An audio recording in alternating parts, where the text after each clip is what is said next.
Hey everybody, it's Cheryl and welcome back to Technique of the Week. It's week 21 and this week we're going to talk about the slow cloth or slow cloth movement.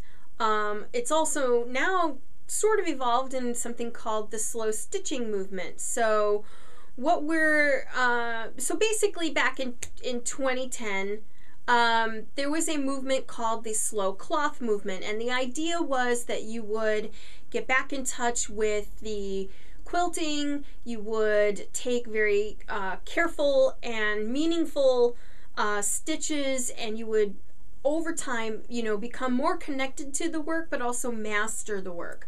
And the slow stitching movement, which is sort of a new movement you may have been hearing about, it's sort of the same thing, but a little bit different. But basically, I'm going to put the links to everything on my blog so that you can get an idea of what the basic principles are of each of the movements.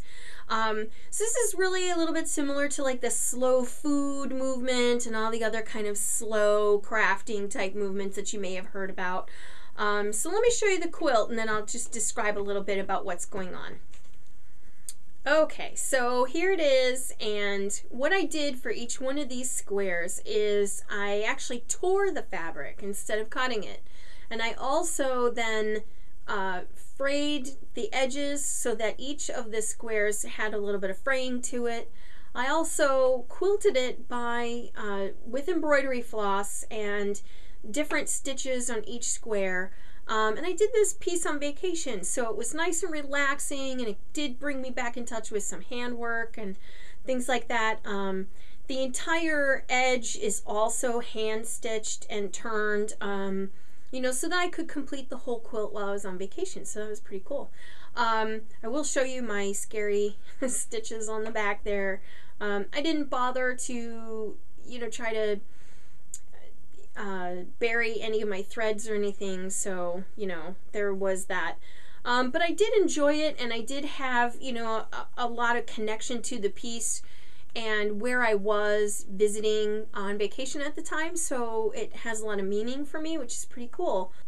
So like I said, I'm going to put the links into the blog post for this video so you can get a look at everything that the slow stitching movement and slow cloth movement are about.